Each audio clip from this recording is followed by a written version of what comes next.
بسم الله الرحمن الرحيم الحمد لله رب العالمين والصلاة والسلام على رسول الله وعلى آله وصحبه وأجمعين أما بعد. um, Welcome back to my blog. I don't have anything specific to report, although it's been a very long time since I first posted or since I last posted. So I'm just going to talk for this time, and maybe something will come to my mind. As you know, we're coming to you from the Middle East here. I'm in the state of Kuwait, and well, alhamdulillah, we just finished the month of Ramadan maybe about 6 weeks ago. So Ramadan was a very nice time, a very peaceful time. One of the things I really enjoyed about Ramadan, I always enjoy Ramadan for the simple fact that we get a break from shaitan. We get a break from the devil whispering to us and trying to get us to do things that we really shouldn't be doing, or things that we know to be wrong, but for some weaknesses within ourselves, he's able to convince us otherwise. So also, with that is our ability uh, to weed him out, so to speak, when we're trying to concentrate on our prayers. And this is very important. So one of the lovely things that I really enjoy about Ramadan, and particularly in Kuwait, because it's my first Ramadan in Kuwait, and that is a couple of things. Number one, there is a hadith or a practice from a hadith that many people are not they don't see practice very often, and that is that the the Messenger of Allah, may Allah's peace and blessing be upon him, he said, "Don't let the adhan of Bilal ibn Rabah prevent you from eating and drinking, but stop eating and drinking when you hear the adhan of Abdullah ibn Maktum." Uh, this hadith is very uh, common in the circles of muhaddithin, the people of knowledge or the people of hadith, but you don't see it implemented very often in the Muslim world, except here in Kuwait. And that is that there are two adhans. The adhan is a call to prayer for our non-Muslim viewers. There are two adhans. The first adhan basically lets people know if you're going to fast, you should get up and fast, or if you're going to pray, you should get up and pray now. And it is there's a buffer in between. Usually, what I have found here in Kuwait, it is about 30 minutes. Is exactly 30 minutes. So no matter what time the salah comes in, the adhan always comes in. The first adhan will play exactly 30 minutes before. So this adhan is, for some of us who might not be awake at that time, you can hear the adhan resounding off of all of the walls and all of the obstacles and buildings. It's a beautiful thing from the echo. And it's a nice sound to be woken up to, with God's name or Allah's name being praised. So we wake up for the adhan, and then you'll have your time to eat and pray and wash yourself, as far as the ablution is concerned, or whatever else you need to take care of. And then you'll have the second adhan. The second adhan lets you know now that is the time for the prayer. And these two adhans really only happen at the time of Fajr, at the time of the dawn prayer, the first prayer of the day. So in Kuwait, this first adhan, the first of the two, is called all the time, every day, inside of Ramadan, outside of Ramadan. And that's what I really love about being in Kuwait, because you don't see this sunnah very often, not even in a lot of places in Saudi. You don't hear two adhans, you always hear one. And over the rest of the parts of the Muslim world, and at least while I was in Saudi, I didn't hear two adhans. I always heard one. Um, so this adhan, or these two adhans, now you hear multiple first adhans, if there's such a thing.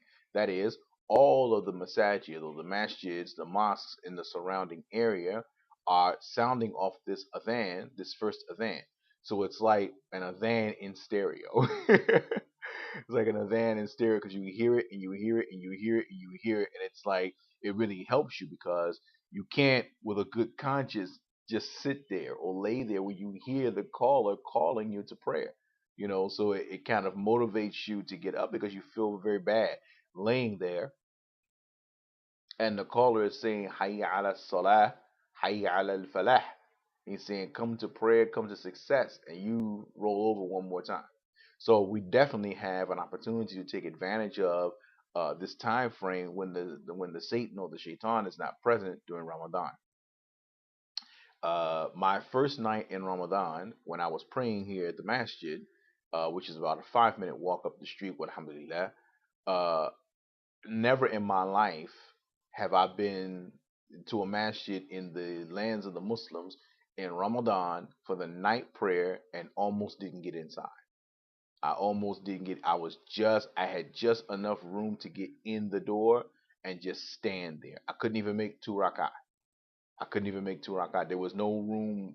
There were like very small little pieces of places to stand. So I managed to get in, and then we just waited from there. And then there was the prayer. So I mean, we were all the way in the back of the masjid, and alhamdulillah, this particular masjid is normally about a half between half to three quarters of the way full. Excuse me, it's been a long day. It's normally half an hour, half to three quarters of the way full anyway throughout the year for any of the salah except for maybe dhuhr, the afternoon prayer, because people are working. But for the asr, maghrib, isha, it's almost like 75% capacity most of the time. This time, there were areas that were being used in places to pray in the furthest corners in the back of the masjid. So it was really, really nice.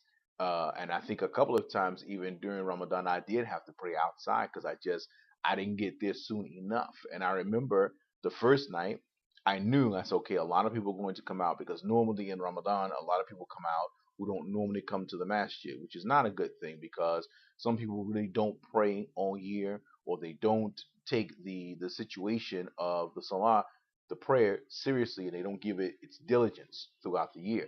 So they have this misconceived notion that I'm going to pray in Ramadan, because this is when I should start praying, or this is when I should pray, or he'll grow his beard. You'll see a lot of shadows, about a 5 o'clock shadows in the masjid. This is when I should wear a beard. This is the time when I should be nice and smile at people and give sadaqah, charity and like this. Anyway, I got there from what I considered was 10 minutes early because I knew a lot of people were coming.